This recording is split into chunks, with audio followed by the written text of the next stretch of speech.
Oke, bismillahirrahmanirrahim. Assalamualaikum warahmatullahi wabarakatuh. Selamat datang di pelatihan Olimpiade Sains Nasional atau sekarang namanya Kompetisi Sains Nasional bidang IPS, SMP, para murid-murid atau saya bisa panggil teman-teman. Ini adalah modul pertama yang akan kita bahas dari 15 modul yang ada. Dan insya Allah saya akan menjadi teman belajar bagi teman-teman. Ini saya namakan version beta 1.0 karena masih akan terus berkembang dengan seiring berjalannya waktu saya mengajar. Tapi harapannya dengan modul ini teman-teman mampu menyiapkan diri dalam menyongsong kompetisi sains nasional ya. Dan nanti kompetisi sains itu akan dimulai dari tingkat kota terlebih dahulu. Oke, karena ini pertemuan pertama, kita awali dengan perkenalan. Saya yang akan mengajar teman-teman adalah seorang alumni OSN juga ya. Waktu itu mewakili Provinsi Sumatera Selatan dan berhasil meraih medali perunggu di bidang ekonomi SMA. Dan nama saya Rio Alfajri. Ini sedikit profil saya. Saya melanjutkan kuliah di Hubungan Internasional Universitas Padjadjaran dan kemudian melanjutkan studi pembangunan di Wageningen University and Research, itu adanya di Belanda ya. Dan ini adalah saya. Saya tidak bisa mengaktifkan video karena demi kenyamanan mungkin teman-teman bisa fokus pada materi yang saya jelaskan. Kemudian saya melanjutkan studi ke Belanda itu dengan menggunakan beasiswa LPDP dari Kementerian Keuangan dan ya saya pengalaman mengajar sudah sejak tahun 2012 ya, saat saya masih mahasiswa dan sampai hari ini masih terus mengajar. Dan harapannya terus berkembang dan terus berkembang dan bisa memberikan banyak manfaat bagi masyarakat dan bagi teman-teman ya. Itu saja perkenalan singkatnya. Kita akan masuk ke materi pertama. Materi kita hari ini adalah tentang kondisi geografis Indonesia. Karena ini banyak, nanti akan terbagi dalam 3 modul. Ini adalah modul pertama ya. Dan modul-modul ini saya susun semuanya berdasarkan silabus KSN yang dikeluarkan oleh Kemendikbud, khususnya bidang IPS ya tentunya, tingkat SMP. Ya, kita mulai saja. Di modul pertama ini kita akan membahas 7 hal. Yang pertama tentang kondisi geografis astronomis Indonesia, terus juga ada tentang bentuk permukaan bumi di Indonesia, flora dan fauna di Indonesia, terus persebaran sumber daya udara, persebaran sumber daya tanah, dan persebaran sumber daya laut di Indonesia. Itu yang akan kita bahas. Kita mulai dulu dari ini ya, salah satu materi yang paling dasar tentang kondisi geografis Indonesia. Indonesia sendiri itu terletak secara astronomis di area 6 derajat lintang utara sampai 11 derajat lintang selatan,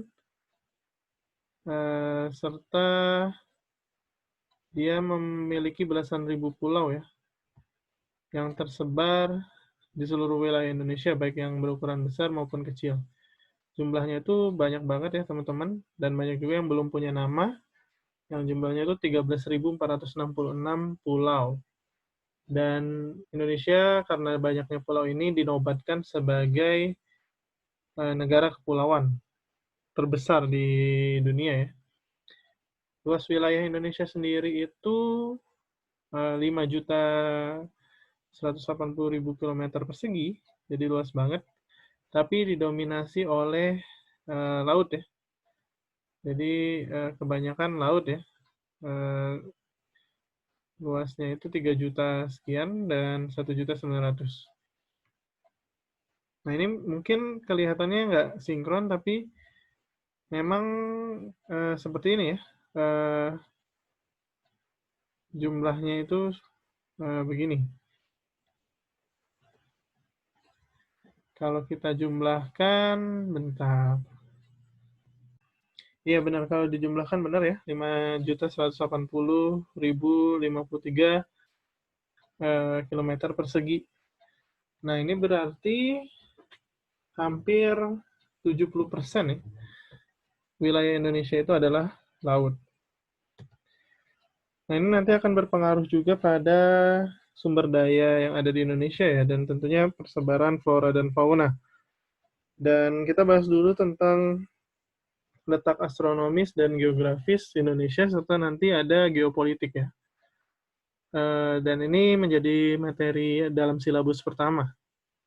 Secara astronomis tadi saya udah bilang, Indonesia itu terletak di antara garis lintangnya itu 6 derajat lintang utara sampai 11 derajat lintang selatan. Jadi ini garisnya, garis lintangnya.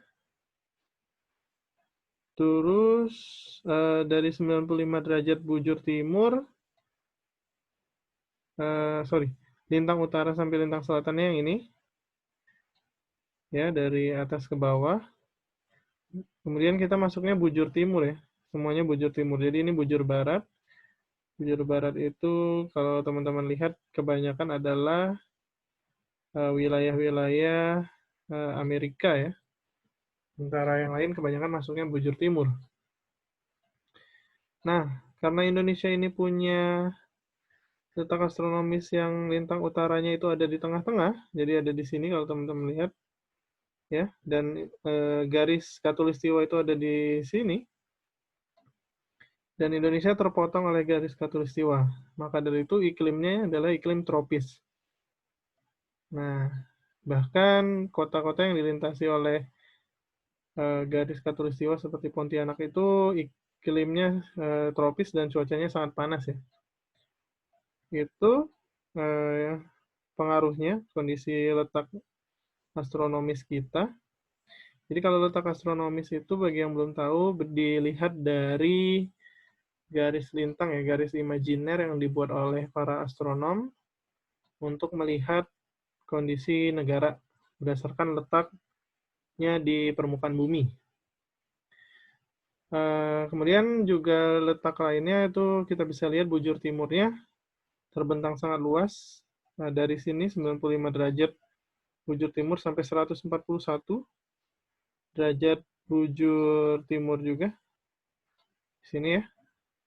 Itu membuat kita wilayahnya sangat luas dan akhirnya pemerintah membagi waktu. Karena wilayahnya sangat luas itu sinar matahari yang mengenai negara tersebut juga tidak merata ya.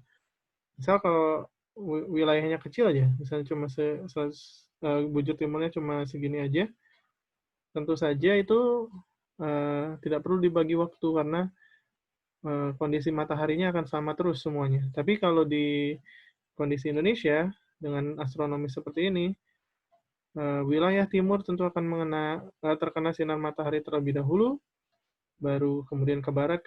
Maka siang atau pagi terlebih dahulu datang di wilayah timur. Nah, inilah yang membuat kenapa Indonesia dibagi menjadi 3 zona waktu, yaitu Indonesia Barat, Indonesia Tengah, dan Indonesia Timur. Itu secara astronomis ya, teman-teman. Lain lagi dengan letak geografis. Kalau letak geografis itu adalah letak suatu negara yang diakibatkan karena posisinya dibandingkan dengan kondisi-kondisi geografi di sekitarnya. Entah itu diapit oleh lautan, daratan. Misalnya kalau negara di Asia tuh Thailand misalnya dia wilayahnya seperti apa. Kemudian ada negara yang landlocked, artinya negara yang tidak punya lautan sama sekali. Nah, itu kondisi geografis ya. Jadi dilihat kalau yang tadi astronomis dilihat dari ininya garis imajiner, kalau ini dilihat dari hubungannya dengan kondisi geografis yang ada di sekitarnya. Tentu saja kondisi geografis di Indonesia yang paling terlihat adalah kita diapit oleh dua benua ya. Di utara kita ada benua Asia, dan di selatan kita ada benua Australia. Ini beruntung. Kenapa beruntung? Karena Australia dan Asia itu juga banyak sekali melakukan perdagangan. Dan letak Indonesia yang berada di tengah-tengah menjadikan kita sebagai wilayah port ya, atau persinggahan yang seharusnya mampu kita manfaatkan. Dan memang banyak manfaatnya juga, kayak banyak perlintasan-perlintasan yang mereka harus melakukan bayar jasa untuk perlintasan. Dan juga kadang ada pengolahan hasilnya itu di intermediate atau pertengahan, itu ada di Indonesia dahulu. Kayak gitu ya. Tapi ada satu negara yang sebenarnya mampu memanfaatkan kondisi geografis yang mirip seperti Indonesia, tapi bukan Indonesia, yaitu Singapura ya. Singapura itu disebut negara transit karena memang dia transit dari berbagai negara karena letaknya yang sangat strategis. Saya sempat berpikir sebenarnya Indonesia bisa jauh lebih hebat, tapi mungkin karena pengelolaan yang kurang tepat, fasilitasnya kurang memadai, sehingga orang-orang lebih memilih ke satu titik saja, yaitu Singapura. Dan Singapura mendapatkan banyak sekali keuntungan dari strategi menjadi negara transit itu ya. Kondisi transit atau berada di tengah-tengah yang menghubungkan antara satu benua dan satu benua lain juga ditunjang karena Indonesia juga berada di antara dua samudra, yaitu Samudra Pasifik yang ada di sini ke kanan dan Samudra Hindia. Ini membuat wilayah Indonesia juga nanti mengalami pengaruh iklim ya. Nanti juga ada pengaruh iklim angin yang berhembus dari Australia, itu juga mempengaruhi iklim atau cuaca yang ada di Indonesia. Kalau iklim dipengaruhi oleh posisi astronomis yang membuat kita beriklim tropis, tapi kalau cuaca nanti dipengaruhi oleh kondisi geografis kita, karena kita berada di antara dua benua dan dua samudra ya. Nah, tadi sedikit sudah dibahas tentang geopolitik ya. Kalau geopolitik itu juga dilihat dari segi letak wilayah sebuah negara, tapi dikaitkan dengan kemampuan negara tersebut dalam percaturan politik dunia. Karena tadi Indonesia berada di wilayah Asia Tenggara, maka secara geopolitik Indonesia itu tergabung bersama ASEAN ya. ASEAN itu Association of Southeast Asian Nation, jadi asosiasi negara-negara Asia Tenggara. Dan juga punya hubungan baik dengan Australia. Nah, secara geopolitik, kondisi Indonesia ini sebenarnya terancam ya oleh keberadaan negara-negara di sekitarnya ya. Kayak misalnya di utara, kita berbatasan langsung dengan Malaysia, di selatan ada Australia, di timur ada Papua Nugini, di barat itu kita punya perbatasan Singapura ya, sama Malaysia juga, sama laut. Kalau di utara itu ada Brunei juga sama Malaysia, sama Filipina. Nah, kalau misalnya Indonesia tidak mampu memaintain perdamaian atau peace, maka kondisi geopolitik Indonesia sebenarnya rawan ya. Karena kita bisa saja mengalami perang dengan Malaysia seperti tahun 1950-an ya, di kala pemerintahan Soekarno. Tapi meskipun tidak perang secara langsung, tapi potensi konfliknya itu tinggi. Gitu ya. Tapi itu secara kondisi geopolitik juga bisa dimanfaatkan oleh Indonesia untuk melakukan bargaining position. Misalnya kita bisa berteman dengan salah satu negara dengan sangat kuat, misalnya seperti misalnya kita berteman dengan Australia, melakukan banyak kerjasama, itu bisa menjadi hubungan yang kuat sehingga nanti dua negara yang besar ini bisa memberikan pengaruh lebih besar. Seperti itu. Jadi sebenarnya kondisi letak Indonesia ini bisa saja menjadi potensi yang tadi ya bisa dimanfaatkan untuk kerjasama ASEAN, hubungannya dengan Australia misalnya, atau kerjasama bilateral antar dua negara lain, itu juga bisa, tapi sisi lain bisa jadi potensi konflik juga. Oke, itu tadi outline pertama kita membahas letak astronomis, geografis, dan geopolitik Indonesia, serta konsekuensinya. Tapi ada juga lanjutannya ya, sebenarnya ini outline berikutnya tapi masih berhubungan, yaitu pengaruh letak Indonesia secara astronomis ini, yang 6 derajat lintang utara sampai 11 derajat lintang selatan ini ya, serta bujur timurnya ini, yang membujur ke timur, itu terhadap iklim, serta letak geografisnya terhadap cuaca.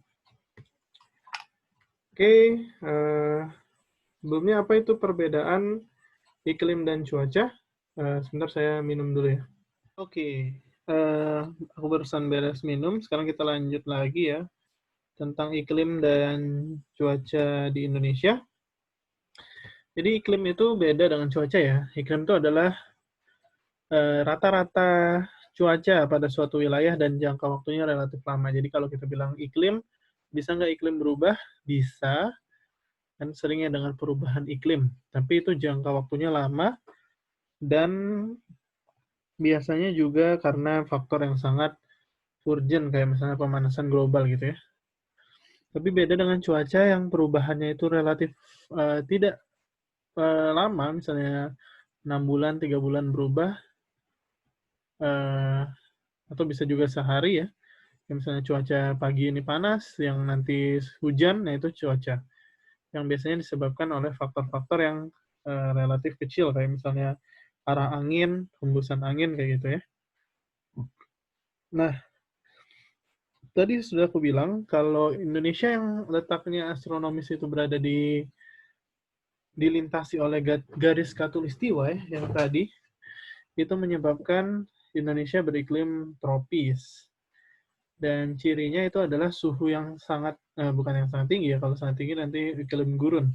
Yang tinggi sepanjang tahunnya itu sekitar 27 derajat Celcius.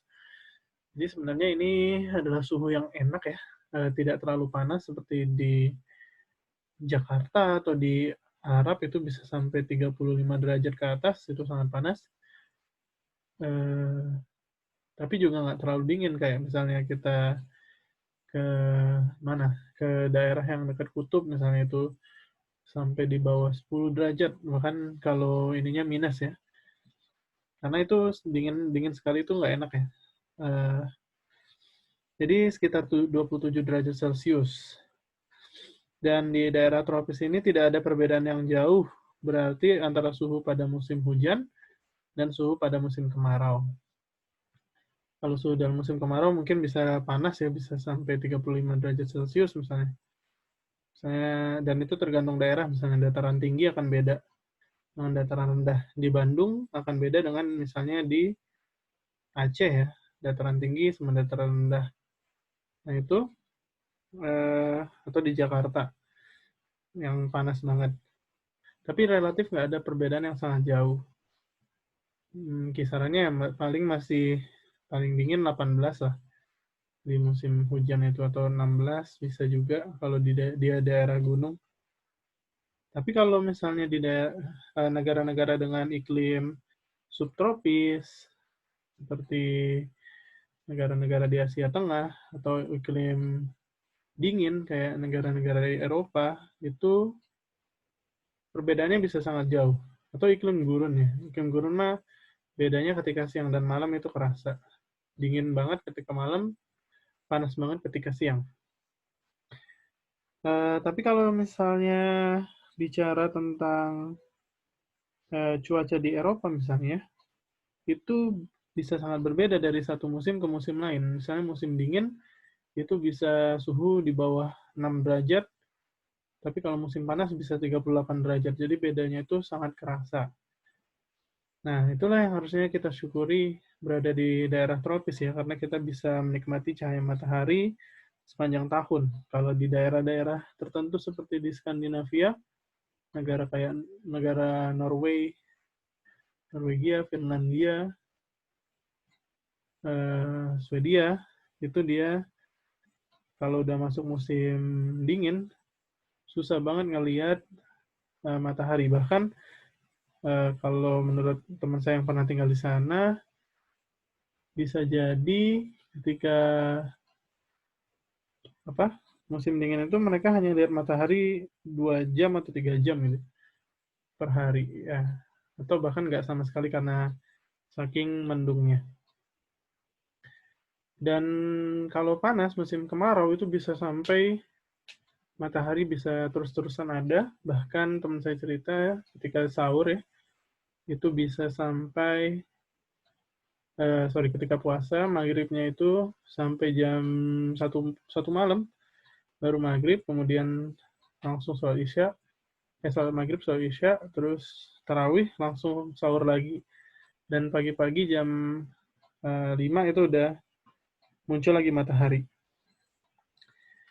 Ya, itu ya, di daerah tropis tidak ada perbedaan yang berarti. Nah, secara umum, keadaan iklim di Indonesia itu dipengaruhi oleh 3 jenis iklim.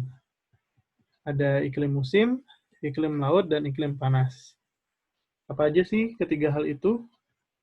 Kita mulai dari iklim musim dulu ya. Iklim musim ini dipengaruhi oleh angin musim yang berubah-ubah setiap periode waktu tertentu. Nah, biasanya satu periode itu perubahannya adalah 6 bulan. Tentu teman-teman tahu tentang angin muson kan?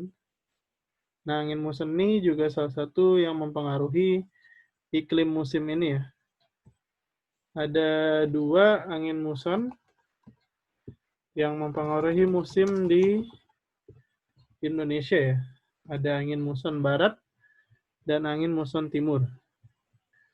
Nah, ingatnya gini aja. Kalau angin muson barat, itu sebutannya angin muson musim dingin. Yang bertiup pada kurun waktu bulan ya sekitar Oktober hingga April, pada saat kedudukan semu matahari di belahan bumi selatan ya. Nah, angin muson barat ya, angin muson barat itu. Kalau angin muson timur, dia ingat aja panas ya. Angin muson ini ada hubungannya dengan letak geografis kita, yang kita berada di antara 2 benua tadi ya. Yang itu benua Australia dan benua Asia, serta diapit 2 samudra. Nah, maksudnya itu apa sih angin muson ini? Jadi pengertiannya dulu ya.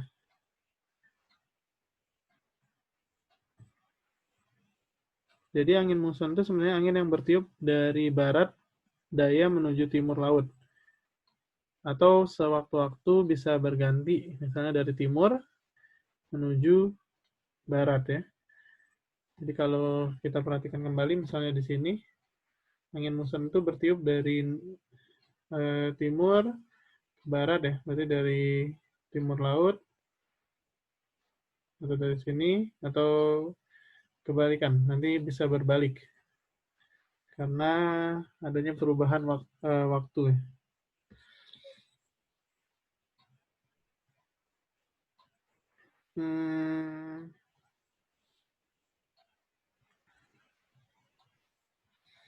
Ya tadi jenisnya angin muson ya. Yang ada di Indonesia itu ada 2, angin muson barat.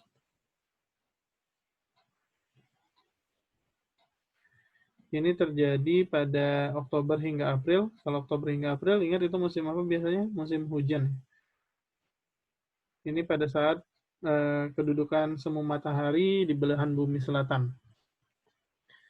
menyebabkan tekanan udara yang tinggi di kawasan benua Asia dan tekanan udara yang rendah di kawasan benua Australia. Jadi kalau angin itu bergerak dari tekanan tinggi ke tekanan rendah ya. Nah, maka bertiuplah angin dari kawasan benua Asia dulu, karena tadi Asia tekanannya tinggi, ke benua Australia. Nah, karena angin yang tersebut bertiupnya melalui Samudra Hindia, maka angin tersebut mengandung uap air yang banyak ya. Mengandung uap air yang banyak. Jadi ketika angin muson barat itu terjadi tekanan udara yang dari benua Asia yang tinggi membuat angin berhembus ke arah Australia. Nah, karena melalui Samudra Hindia, maka kita dapat uap air yang banyak sehingga menyebabkan musim apa? Hujan ya.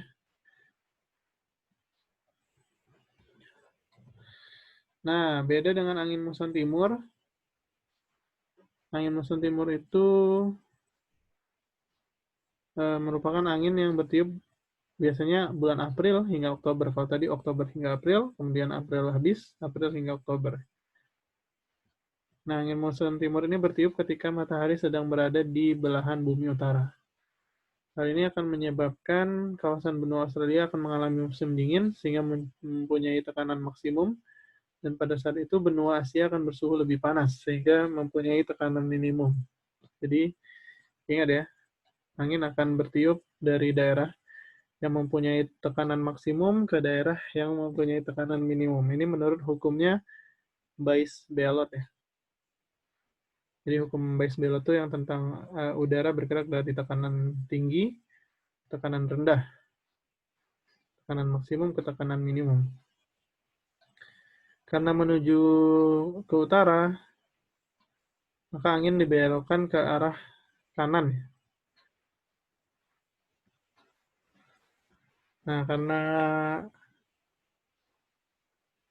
angin bertiup melewati daerah gurun pasir yang terletak di bagian utara Australia, jadi bagian utara Australia itu gurun pasir sehingga panas. Angin yang masuk ke Indonesianya panas sehingga kita dapat musim kemarau. Nah, itulah ya. Jadi tahu sekarang kenapa bisa terjadi musim panas, karena angin dari Australia itu datang ke Indonesia. Nah, meskipun Australianya sendiri musim dingin, tapi di bagian utara Australia itu ada gurun, jadi kita kena angin panasnya, sehingga kita mengalami musim kemarau. Itu tadi aku bilang ya, jenis iklim baru yang pertama yaitu iklim musim. Itu kenapa disebut iklim musim, karena tadi ada musim yang dipengaruhi oleh angin. Terus iklim laut terjadi karena Indonesia memiliki wilayah laut yang luas, sehingga banyak menimbulkan penguapan dan akhirnya menimbulkan hujan ya. Kenapa Indonesia itu curah hujannya tinggi? Ya karena iklim laut ini. Karena kita lautnya tinggi, nanti akan aku jelasin tentang siklus hidrologi ya. Lautnya besar sehingga banyak penguapan, maka mudah terjadi hujan. Tapi selain itu, selain iklim musim dan iklim laut, kita juga ada iklim panas. Karena Indonesia berada di daerah tropis, suhu yang tinggi di daerah tropis itu menyebabkan penguapan yang tinggi. Dan ini penguapan yang tadi, penguapan laut, membuat lebih banyak uap air sehingga lebih mudah terjadi air hujan. Nah, curah hujan di Indonesia itu tinggi banget ya, tapi bervariasi antar wilayah. Nah, kalau secara rata-rata itu 2.500 mm per tahun. Jadi banyak banget. Dan secara umum keadaan curah hujan saat ini tergolong tinggi, tapi tidak merata. Ada yang kekeringan, ada beberapa daerah yang banjir ya, sampai sejauh itu bedanya. Nah, kondisi curah hujan yang besar ini harus ditunjang juga dengan kemampuan untuk mengolahnya ya, sehingga tidak menyebabkan banjir. Tentu saja pembuatan kanal atau got ya, atau saluran air itu harus dilakukan, dan juga perilaku manusia untuk tidak membuang sampah sembarangan ke sungai atau ke saluran air itu juga harus diperhatikan. Nah, selain itu, kondisi curah hujan yang banyak di Indonesia juga ditunjang dengan sinar matahari yang cukup. Ini membuat Indonesia cocok untuk pertanian ya. Dan pada musim hujan, petani Indonesia mulai mengerjakan lahannya untuk bercocok tanam. Nah, tanaman yang ditanam itu banyak teman-teman membutuhkan air ya, banyak yang membutuhkan air sehingga lahannya banyak lahan basah. Contohnya padi. Kenapa Indonesia cocok untuk menanam padi sementara di Eropa nggak cocok? Karena di Eropa itu jarang hujan ya. Maksudnya hujannya juga nggak, curah hujannya nggak sebanyak di Indonesia. Nah, ada hubungannya juga dengan nelayan ya. Nelayan itu justru memilih melaut saat musim kemarau. Kenapa? Karena kalau saat musim hujan banyak tantangannya teman-teman di laut itu. Mulai dari badai kan, terus hujan yang lebat itu menyulitkan bagi para nelayan untuk bisa melaut dengan lancar. Justru membahayakan bagi mereka. Dan ikan lebih sulit ditangkap ya kalau lagi hujan itu. Sehingga akan lebih membutuhkan effort yang besar, sehingga dan hasilnya sedikit, itu akan membuat harga ikan menjadi lebih mahal. Nah, sebaliknya ketika musim kemarau, nelayan pada melaut, petani malah membiarkan lahannya tidak ditanami dulu, karena biasanya kalau musim kemarau itu pasokan air terbatas ya, sangat kering, misalnya sungai-sungai kering, dan itu bisa membuat saluran irigasi tidak lancar, sehingga membuat pihak petani lebih baik mengurungkan niatnya untuk melakukan penanaman saat musim kemarau. Jadi ada kebalikan. Ketika musim kemarau itu terjadi harga ikan murah, karena nelayan banyak melaut, tapi kalau petani justru mereka kesulitan ya untuk menanam sehingga harga tanam pangan itu biasanya akan mahal. Nah, itu pengaruh musim dan cuaca ya yang ada di Indonesia beserta pengaruhnya terhadap eh, mata pencaharian penduduk ya. Jadi karena kita belajar juga geografi itu bukan hanya melihat tentang keadaan suatu negara atau suatu daerah di bumi, tapi juga melihat nih hubungannya dengan kehidupan manusianya seperti apa. Karena karena misalnya dia berada di antara dua samudra, apa yang harus dilakukan, atau ketika sudah tahu cuacanya itu curah hujannya tinggi, apa yang harus dilakukan, apa yang cocok. Nah, itu kenapa geografi itu ilmu yang sangat penting ya. Karena dia berkaitan dengan semuanya. Oh ya, bagi yang belum tahu, IPS itu nanti terbagi ke dalam 4 bahasan ya. Geografi di 3 modul awal, kemudian nanti dilanjutkan dengan sosiologi, kemudian nanti ada ekonomi, dan diakhiri dengan sejarah.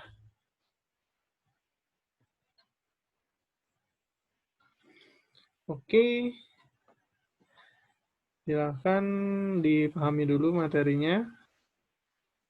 Nah, saya kasih waktu 1 menit ya untuk bisa memahami ya. Sekaligus kita juga ada break-nya juga. Belum lanjut ke bentuk muka bumi Indonesia. Kita break dulu 1 menit ya.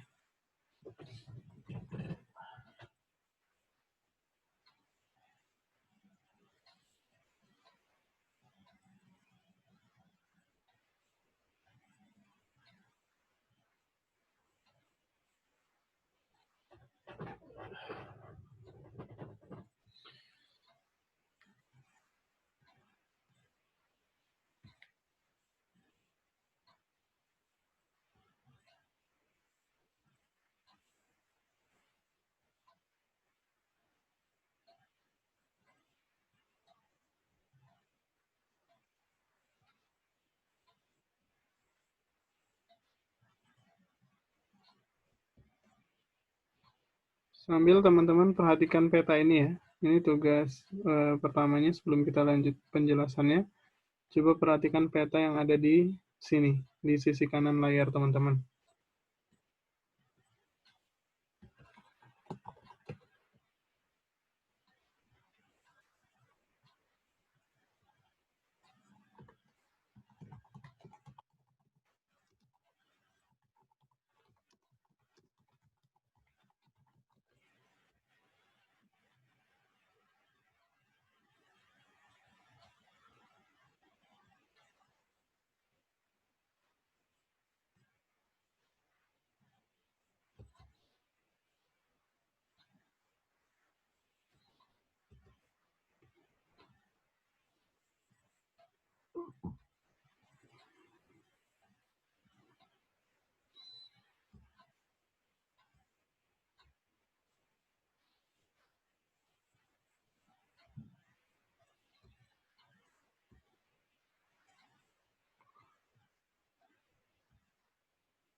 Oke, kita lanjut tentang bentuk muka bumi ya yang ada di Indonesia. Eh, bentuk muka bumi yang ada di Indonesia itu secara umum terbagi 4 ya. Teman-teman terbagi 5. Yang pertama ada dataran rendah, terus ada dataran tinggi, ada bukit, gunung, dan pegunungan. Tapi biasanya eh, bukit itu digabung dengan perbukitan, gunung itu nanti penjelasannya digabung dengan pegunungan ya. Ini nanti aku jelasin satu-satu, tapi penjelasannya itu ada di modul, nanti teman-teman bisa baca juga atau bisa sambil dengerin penjelasanku ya sambil dicatat. Tapi sebelumnya mari kita perhatikan terlebih dahulu peta Indonesia ini ya, berdasarkan sebaran dari bentuk muka bumi. Jadi ini kalau dilihat warna coklat itu adalah daerah pegunungan. Nah, kalau teman-teman lihat, Indonesia itu tersebar pegunungannya ya. Dari Sabang sampai Merauke itu ada pegunungannya.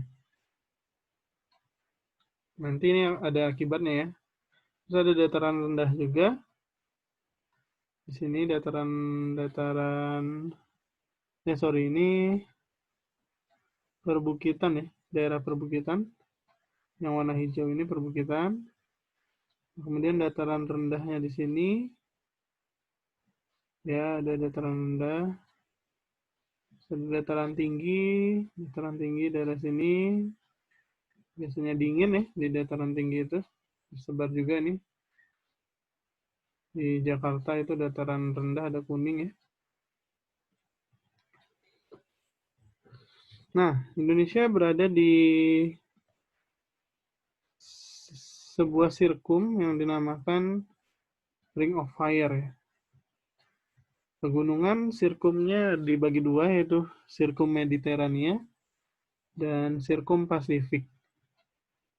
Nah, apa sih pengertian dari sirkum Mediterania? Itu adalah sebuah jalur pegunungan yang berawal dari pegunungan Alpen di Eropa, kemudian menyambung ke pegunungan Himalaya di Asia, lalu memasuki Indonesia melalui Pulau Sumatera. Ya, nah berarti yang ini merupakan sirkum Mediterania yang berasal dari pegunungan Alpen di Eropa. Ya. Kalau teman-teman suka makan coklat, nah itu coklat yang terkenal itu kan ada Alpen. Itu berasal dari situ. Kemana aja dia dari Pulau Sumatera ini? Ini dari Pulau Sumatera ke Jawa, Bali, Nusa Tenggara, dan Maluku. Di Indonesia, sirkum Mediterranean terbagi menjadi dua busur ya. Ada busur vulkanik, busur dalam vulkanik, dan busur luar non-vulkanik. Apa artinya? Kalau busur dalam vulkanik itu busur yang bersifat vulkanis, sehingga banyak gunung-gunung yang masih aktif ya, gunung-gunung api yang masih aktif di sirkum Mediterranean ini. Contohnya Gunung Kerinci, Gunung Leuser, dan Gunung Krakatau ya. Tentu saja Krakatau yang paling terkenal waktu letusannya sangat tinggi. Kalau yang busur luar non vulkanik ini masih sirkum Mediterania ya. Itu tidak aktif ya biasanya, tidak bersifat aktif, tidak bersifat vulkanis. Membentang di pantai barat Sumatera, yang ini pantai barat Sumatera, yang ini di barat. Kemudian juga ke daerah Nusa Tenggara, Nias, Mentawai, dan Pulau Selatan Jawa ya. Nah, sementara apa sih artinya sirkum Pasifik kalau sirkum Mediterania tadi dari Alpen ya? Alpen, Eropa. Kalau sirkum Pasifik itu berawal dari pegunungan Andes yang ada di Amerika Selatan. Jadi kalau yang satu dari Eropa, yang satu dari Amerika Selatan. Masuk ke pegunungan Rocky, masih di Amerika, lalu ke Jepang. Kalau tadi Alpen, masuk ke Himalaya, baru ke Pulau Sumatera.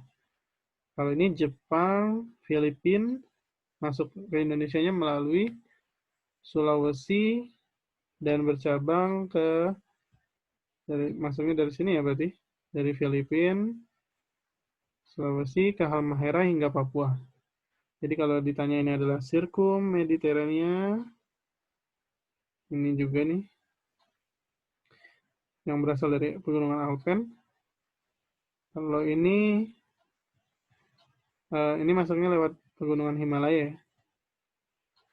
Kalau ini masuk ke Sirkum Pasifik ya lewat Sulawesi. Dan masuknya lewat awalnya dari pegunungan Andes ke pegunungan Rocky, ke Tokyo, ke Jepang, ke Filipina, baru masuk ke Indonesianya di Sulawesi sama di ke arah Halmahera dan Papua. Itu tentang pegunungan ya, sedikit tentang pegunungan. Sekarang kita akan bahas satu-satu. Ini tolong diperhatikan karena nggak ada tulisannya di layar, tapi teman-teman bisa juga baca di modul ya. Kita mulai pertama dari dataran rendah dulu ya. Dataran rendah ini adalah salah satu bentuk muka bumi yang ada di Indonesia yang merupakan hamparan luas tanah. Karena dia dataran berarti datar ya. Beda dengan pegunungan yang sifatnya miring biasanya atau perbukitan yang miring. Tapi ini datar. Dan kenapa dia disebut rendah? Karena berada di kerendahan, yaitu mulai dari 0 sampai 200 meter di atas permukaan air laut. Ya, jadi tidak terlalu tinggi datarannya. Dan di Indonesia sendiri biasanya dataran rendah ini dijadikan pemukiman dan pertanian, teman-teman. Alasannya ya karena di dataran rendah itu pergerakan atau mobilitas manusia itu gampang. Beda kalau di gunung yang harus naik, terus harus buat jalan yang melingkar-lingkar. Kalau di dataran rendah itu kenapa banyak manusianya, banyak pemukimannya, karena lebih enak tinggal di situ. Dan biasanya kemudian berkembang menjadi daerah perkotaan ya. Nah, selain itu di Indonesia dataran rendah juga dibuat menjadi pertanian karena lahannya yang subur. Dataran rendah itu juga ada yang dekat pantai, yang biasanya masyarakatnya bekerja sebagai nelayan. Nah, tadi udah dijelasin bahwa dataran rendah ini biasanya akan berkembang menjadi perkotaan, dan sebagian besar daerah perkotaan di Indonesia, bahkan di dunia itu merupakan dataran rendah. Dataran rendah juga memiliki potensi bencana alam tapi ya, seperti bencana alamnya banjir, terus kalau dekat laut itu tsunami, gempa ya, tentu saja gempa itu bisa terjadi di pegunungan juga sih sebenarnya, karena gempa tektonik, tapi biasanya terjadinya di dataran ya.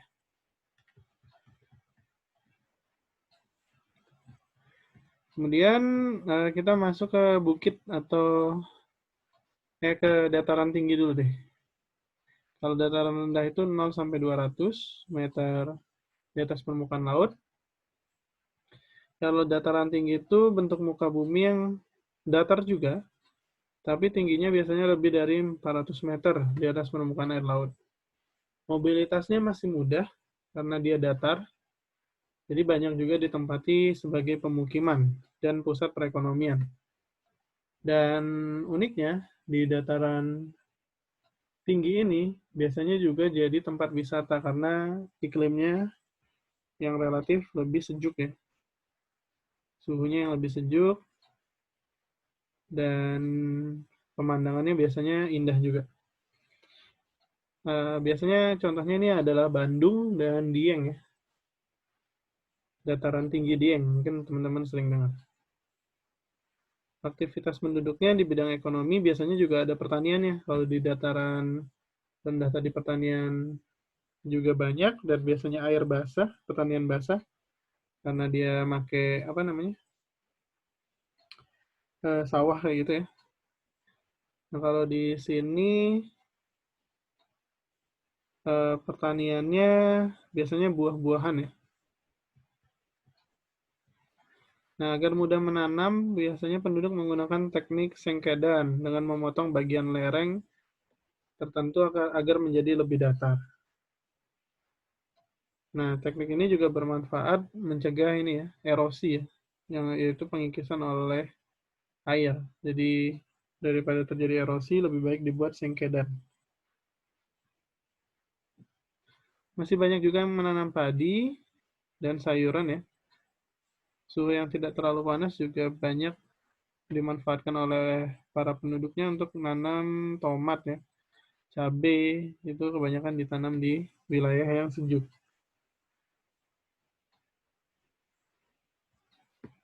Nah, potensi bencananya juga tetap ada, yaitu banjir ya.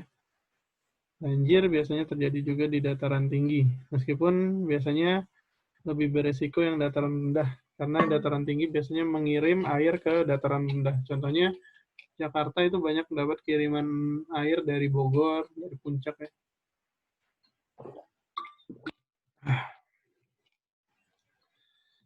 Nah, kemudian bentuk berikutnya adalah bukit ya, atau perbukitan. Kalau ini ketinggiannya di atas 400, tapi tidak lebih dari 600 meter di atas permukaan air laut. Tidak tampak curam, kalau curam itu gunung ya. Dan biasanya permukimannya itu nggak kayak dataran rendah atau dataran tinggi yang gabung, tapi biasanya menyebar dan berbentuk kelompok-kelompok kecil. Kenapa? Karena mereka nyari tanah yang enak untuk dibangun dan biasanya berada di lereng ya. Kenapa di lereng? Karena di situ biasanya banyak air tanahnya. Nah, biasanya umumnya aktivitasnya itu adalah pertanian lahan kering ya. Kalau yang dataran rendah dan dataran tinggi itu lebih ke lahan basah. Lahan kering misalnya menanam teh, terus kopi, kayu-kayu, buah-buahan ya di sini. Dan biasanya di sini aktivitas industrinya relatif terbatas ya, karena tadi mobilitasnya susah. Jadi orang-orang lebih memilih untuk bangun industri itu di datarannya. Tapi aktivitas pariwisatanya banyak ya, karena pemandangan yang bagus, serta iklimnya yang tidak terlalu panas. Nah, kalau berbicara tentang potensi bencana tetap ada, teman-teman. Jadi, kalau tadi dataran rendah dan dataran tinggi juga ada bencananya, perbukitan ini juga ada bencananya. Dan bencananya adalah longsor ya. Bencana longsor. Dan kita bisa tahu nih, biasanya untuk orang-orang yang tinggal di perbukitan, dia udah tahu. Biasanya kalau misalnya ada tanda-tanda kayak rumah, pintu mulai macet nih, mulai susah dibuka. Nah, itu berarti ada tanah yang bergeser tuh. Ada tanah yang bergeser dan kemungkinan besar akan longsor, maka lebih baik segera mengungsi. Oke, itu tadi tentang perbukitan. Pegunungan tadi sudah dijelaskan sebagian besarnya, tapi ini dijelaskan lagi juga sedikit. Kalau pegunungan, kalau perbukitan itu tidak lebih dari 600 meter di atas permukaan air laut. Kalau ini, pegunungan ini lebih di atas 600 meter, dan pokoknya kalau udah di atas 600 meter itu udah dinamakan gunung ya. Kalau pegunungan itu kumpulan dari gunung-gunung. Nah, gunung itu ada yang aktif, ada yang tidak aktif. Gunung berapi dan gunung yang non berapi. Kalau berapi itu dia punya lubang atau kepundan, lubang kepundan atau rekahan dalam kerak bumi sebagai tempat keluarnya magma ya, atau cairan panas itu ya, serta gas atau cairan lainnya ke permukaan bumi. Jadi intinya ciri gunung berapi itu ada kawah atau rekahan itu. Dan sewaktu-waktu ya namanya gunung berapi, dia bisa meletus. Biasanya tapi tetap ada tanda-tandanya ya, seperti air yang mulai menjadi panas, sumber air yang menjadi panas, terus juga hewan-hewan di sana biasanya bermigrasi. Itu juga harus jadi tanda-tanda ya. Dan biasanya keluarnya asap dulu juga. Nah, bahkan gunung berapi di Indonesia itu terkenal ya sampai level internasional karena letusan yang sangat dahsyat. ada gunung berapi Tambora dan Krakatau.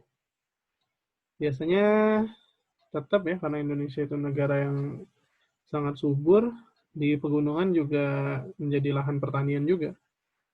Lahan-lahannya miring sih, dan masih bisa dimanfaatkan, tapi komoditasnya biasanya yang ditanam atau dibudidayakan karena bukan iklim cuacanya dingin, itu ada sayuran sama buah-buahan.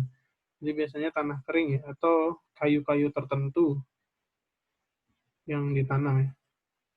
Dan juga banyak dijadikan tempat wisata juga. Dan karena bentuknya yang miring, maka pemukimannya juga menyebar karena dia mencari lokasi yang cocok dan biasanya sedikit-sedikit, maka kelompok-kelompok kecil lagi yang terjadi ya. Nah, biasanya terjadi simbiosis ya di antara bentuk-bentuk ini, bentuk-bentuk dataran rendah ini ya, dataran atau bentuk-bentuk muka bumi ini. Misalnya dataran rendah dan dataran tinggi menghasilkan padi, beras gitu ya. Bukit dan perbukitan sama gunung dan pegunungan menghasilkan buah dan sayuran. Nah, maka saling bertukar mereka.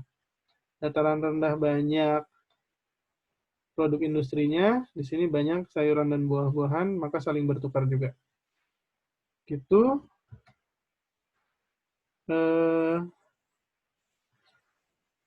Kemudian kita lanjut lagi ke materi berikutnya. Adalah flora dan fauna. Jadi ini adalah sub materi keempat ya. Flora dan fauna Indonesia ya. Indonesia itu sangat kaya terhadap flora dan fauna, bahkan jadi 3 besar dunia yang memiliki sebaran flora dan fauna yang sangat beragam ya. Yang pertama tentu ada Brazil. Brazil itu ada hutan Amazon, lebih banyak lagi. Dan Zaire ya, Zaire itu di wilayah Afrika. Juga banyak banget ininya, keanekaragaman hayatinya. Tapi Indonesia juga banyak, karena memang wilayahnya luas dan beragam ya. Nah, jumlah spesies tumbuhan di Indonesia itu bahkan ini meskipun datanya udah sangat lama ya, tahun 1999, dari Departemen Kehutanan dan Perkebunan, sampai 8.000 spesies yang sudah teridentifikasi untuk tumbuhan, dan hewan tuh sampai 2.215 spesies. Dan terdiri dari 1.519 burung, 515 mamalia, 60 reptil, dan 121 kupu-kupu. Jadi banyak banget. Dan kalau teman-teman ingin menjadi ahli masing-masing tuh ada ya, ada ahli burung, ada ahli mamalia, ahli reptil, ahli kupu-kupu, dan kayaknya seru sih kalau ada yang fokus belajar ke masing-masing ini. Karena Indonesia itu kaya banget. Ini untuk sebarannya di flora dan fauna di Indonesia. Untuk fauna dulu ya, kita bagi menjadi 3. Itu ada fauna asiatis, peralihan, sama tipe australis. Nah, ada garis Wallace yang membagi antara fauna asiatis dan peralihan, sama garis Weber yang membagi fauna peralihan dengan fauna australis. Itu ciri-cirinya sama contohnya ya, bisa dilihat di gambar. Kita mulai dulu dari tipe asiatis ya. Ini biasanya ada di barat, mencakup wilayah Sumatera, Jawa, dan Bali, sama Kalimantan. Biasanya berbentuk mamalia ya, yaitu hewan yang menyusui dan melahirkan. Besar, contohnya misalnya gajah, ya, macan, itu kan mamalia. Badak, bercula satu, banteng, kerbau, rusa, babi hutan, orang hutan, monyet, bekantan. Meskipun nanti juga ada yang masuk ke hewan peralihan ya. Nah, di wilayah ini ditemui juga tetap ada reptil ya. Ada seperti ular, ada buaya, tokek, itu mah ada nyebar di mana-mana, kura-kura, terenggiling. Meskipun itu juga ada di tipe peralihan. Juga ada burung-burungnya, unggas-unggasnya, yang khas banget Jawa, yaitu burung hantu, gagak, burung elang, elang Jawa, burung kutilang, dan berbagai unggas lain. Ikannya juga banyak, ikan air tawar ya. Di Sungai Mahakam contohnya itu ada ikan pesut, itu jenis lumba-lumba yang ada di Sungai Mahakam. Berikutnya ada tipe peralihan. Wilayah biasanya ada di wilayah Indonesia Tengah, di Kepulauan Welis, mencakupnya Sulawesi, Maluku, Pulau Timur, Nusa Tenggara. Itu yang paling terkenal ada Komodo ya. Komodo yang di Pulau Komodo, sama ada babi rusa, anoa ya, itu seperti sapi, sama kuskus ya. Kuskus itu ada di sini. Beda sama kuskus berkantung ya. Kemudian next ada tipe australis, itu ada di Indonesia Timur, ya seperti Papua tentunya, Halmahera, dan Kepulauan Aru. Hewannya kayak mirip-mirip seperti hewan di Australia.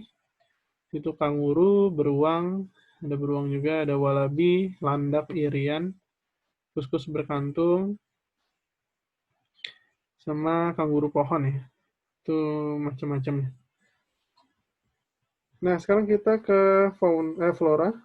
Kalau flora cuma dibagi dua, yaitu Indo-Malayan sama Indo-Australian. Indo-Malayan itu barat ya. Kalau Indo-Australian tentu Australia itu dekat sama Indonesia Timur, maka adanya di Indonesia Timur. Flora di Indo-Malayan itu adanya di Sumatera, Kalimantan, Jawa, dan Bali. Ciri-cirinya biasanya banyak meranti-merantinya ya. Terus terdapat banyak jenis rotan, tidak ada hutan kayu putih, terus jenis tumbuhan matawa sedikit, jenis tumbuhan sagu sedikit, dan terdapat berbagai jenis nangka.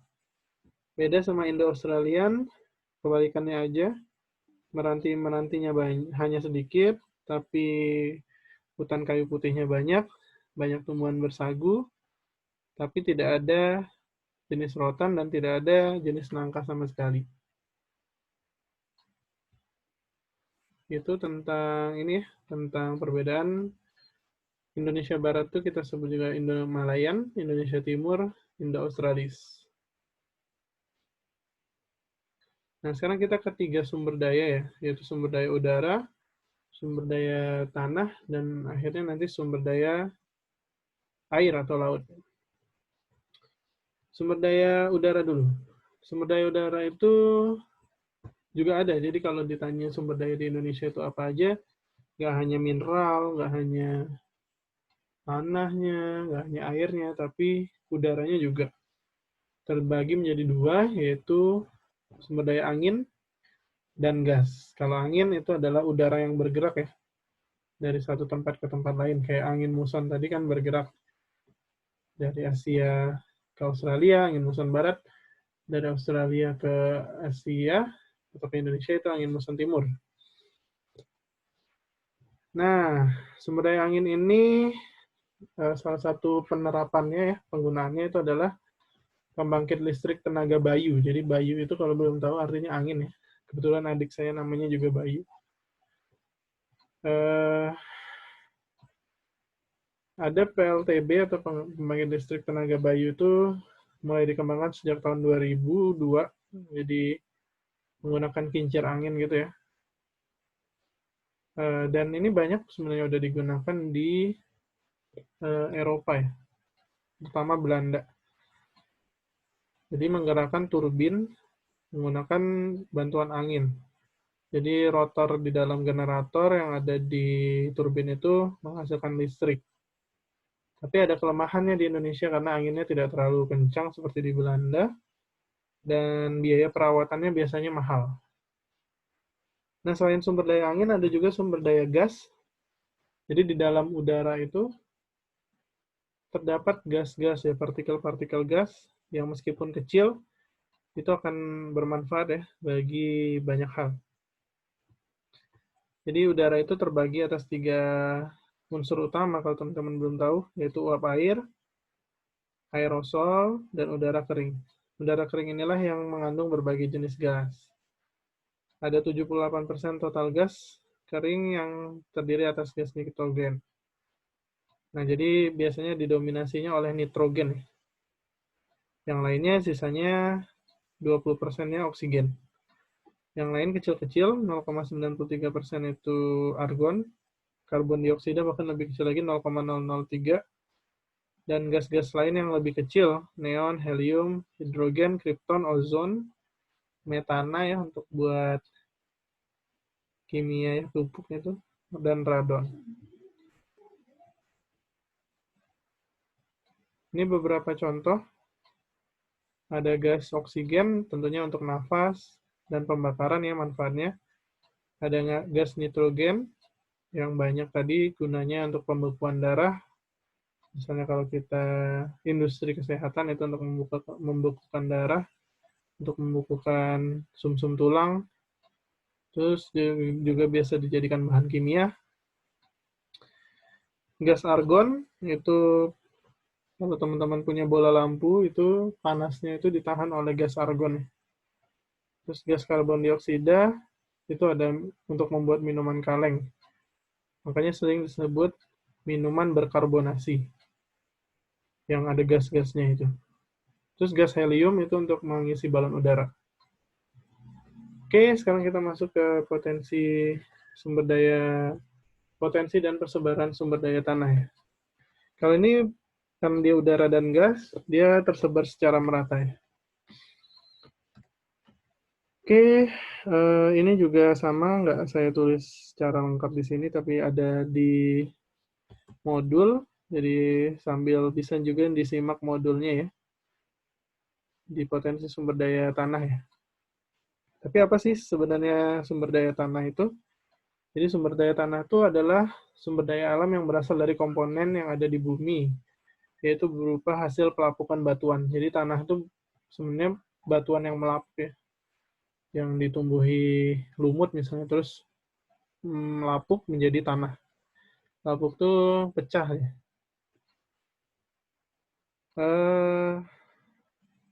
Biasanya dipakai untuk bercocok tanam tentunya. Itu pengertiannya. Sebagai sumber daya tanah itu punya sifat ya, ada sifat-sifat dan sumber daya tanah, yaitu jenis sumber daya tanah antara suatu wilayah itu berbeda dengan wilayah lainnya. Jadi ada tanah yang subur misalnya karena bekas Gunung Merapi, ada tanah yang tandus. Terus potensi sumber daya alam itu bergantung pada tanah itu sendiri, itu ciri keduanya. Terus sifat dari sumber daya tanah itu tidak pernah habis, dia termasuk sumber daya alam yang bisa diperbarui. Nah, ada 3 jenis sumber daya tanah ya. Yang pertama adalah tanah vulkanik.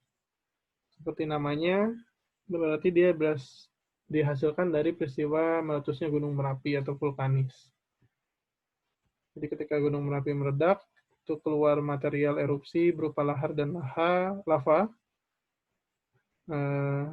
Lava yang membeku kemudian menjadi batuan beku ya, jadi batu-batu gitu. Dan karena terjadi pelapukan berubah jadi tanah yang subur. Jadi begitu ceritanya. Maka kenapa kaki gunung berapi itu banyak dijadikan wilayah untuk bercocok tanam. Jadi ada manfaatnya juga sebenarnya ya, ini Gunung Merapi. Persebarannya di Indonesia ada di mana aja nih, tolong dicatat. Ada di pegunungan Bukit Barisan, Sumatera, Jawa Barat, Jawa Tengah, Jawa Timur juga ada, Nusa Tenggara Barat, dan sebagian Nusa Tenggara Timur, dan Sulawesi Utara. Nah, berikutnya ada tanah tersier. Tanah tersier ini adalah tanah yang bahan induknya bukan vulkanik. Artinya bukan dihasilkan dari Gunung Merapi tentunya. Nah, penyebaran tanahnya biasanya ada di Bangka Belitung, Kepulauan Riau, Madura, Jawa Timur sebelah utara, Sumba, Timor gitu ya. Nah, makanya biasanya kurang cocok untuk bercocok tanam. Jenis tanah yang terakhir adalah tanah organik ya. Tanah organik ini berasal dari endapan bahan-bahan organik. Dan nanti dibagi menjadi dua, yaitu gambut dan humus. Misalnya bahan-bahan organik itu kayak daun-daun gitu ya, daun-daun nanti mengapuk jadi tanah. Yang pertama dulu yaitu humus, itu tingkat kesuburannya sangat tinggi. Biasanya warna humus itu hitam pekat dan mengandung banyak bahan organik, ibaratnya kayak pupuk alami gitu ya. Biasanya dimanfaatkan untuk lahan untuk bercocok tanam. Kalau vulkanik tadi mungkin karena banyak mineral-mineralnya, karena lava dan lahar itu yang membeku jadi batuan, di situ terdapat banyak mineral. Nah, lahan humus ini ada di mana aja sih? Itu biasanya Pulau Jawa bagian selatan ya. Jadi Pulau Jawa tapi di bagian selatannya, makanya banyak pertanian di daerah-daerah selatan Jawa itu. Terus Lampung, itu subur, daerah transmigrasi, sama Sulawesi Tenggara. Nah, berikutnya adalah lahan gambut, biasanya berasal dari pembusukan bagian tumbuhan yang digenangi air, makanya rawa-rawa gitu ya. Tanah gambut itu pembusukan tumbuhan yang digenangi air. Biasanya tingkat kesuburannya jadi rendah karena bersifat asam dan digunakan untuk menanam tumbuhan pasang surut kayak apa ya contohnya, bakau gitu ya. Ada di pantai timur Sumatera, Pulau Seram, Halmahera, dan Irian Jaya. Itu tentang sumber daya tanah. Ya, manfaatnya untuk manfaat sumber daya tanah itu ya menjadi penyedia unsur hara ya bagi tumbuhan, terus menyediakan bahan makanan bagi mikroorganisme yang tinggal di dalamnya, menjadi bahan baku produksi, kayak misalnya batu lempung itu diolah menjadi tanah yang mengandung batu lempung diolah menjadi batu bata, atau kerajinan yang gerabah gitu ya, yang membuat guci gitu gitu ya. Sumber mata air, karena air itu juga ada dalam tanah. Mineral, biasanya ada mineralnya kayak batu bara, minyak bumi, emas, itu tambang-tambang itu ada di dalam tanah. Sama sebagai material bahan bangunan. Oke, berikutnya kita lanjut lagi ke materi terakhir, yaitu sumber daya air laut dan atau air di Indonesia. Terdiri dari 3, yaitu sumber daya perikanan, terumbu karang, dan hutan mangrove. Jadi sumber daya perikanan di Indonesia itu banyak banget ya, dengan potensi 6,4 juta ton per tahun. Tapi bukan berarti semuanya itu boleh diambil. Bayangkan 1 ton aja itu udah berat banget ya, apalagi 6,4 juta ton. Tapi aturan internasionalnya kita hanya boleh ngambil 80%, ya. Jadi sekitar 5,12 juta ton aja per tahun. Biasanya kalau di wilayah barat ya, ikan-ikannya itu ikan-ikan kecil gitu. Tapi kalau di wilayah timur kita bisa menemukan ikan besar, bahkan lobster gitu ya. Ikan cakalang, ikan tuna itu kebanyakan di wilayah Indonesia Timur. Nah, tentu saja selain perikanan ada juga terumbu karang ya, yang kayak gini. Dan Indonesia tuh kaya banget sama terumbu karang, sampai 284.300 km perseginya ada di Indonesia, dan itu 18% dari seluruh terumbu karang yang ada di dunia. Dan terumbu karang yang indah itu biasanya juga jadi tempat wisata ya, selain juga tentunya menjadi tempat berlindung bagi hewan-hewan ya, ikan itu, terus moluska, jenis udang-udangan itu berlindung di sini. Makanya sayang banget kalau ini dihancurkan oleh tindakan kayak pemboman misalnya, nelayan nangkap ikan pakai bom, itu kan sayang banget. Nah, ada juga sumber daya berupa hutan mangrove. Ini hutan yang ditanami pohon-pohon mangrove ya, yang tadi di sininya mungkin tanah gambut. Mencegah terjadinya abrasi. Abrasi itu pengikisan tanah oleh air laut. Jadi kalau air laut terus mengikis, itu permukaan tanah bisa jadi hancur dan itu bisa membuat semakin sedikitnya luas daratan. Terus juga bisa menciptakan ekosistem baru, di dalamnya itu banyak udang-udang juga. Terus melindungi laut dari pemanasan global ya. Jadi karena adanya sumber oksigen atau yang mendaur ulang karbon dioksida, kemudian menjadi laut itu ya lebih aman dari pemanasan global. Sama yang terakhir, memberikan lebih banyak oksigen yang dapat dimanfaatkan manusia. Oke, mungkin yang terakhir karena ini juga sumber daya air, yaitu kita bahas dulu siklus hidrologi ya. Jadi siklus hidrologi itu adalah daur water cycle. Jadi sebuah siklus yang memperlihatkan bagaimana air itu bisa terus ada.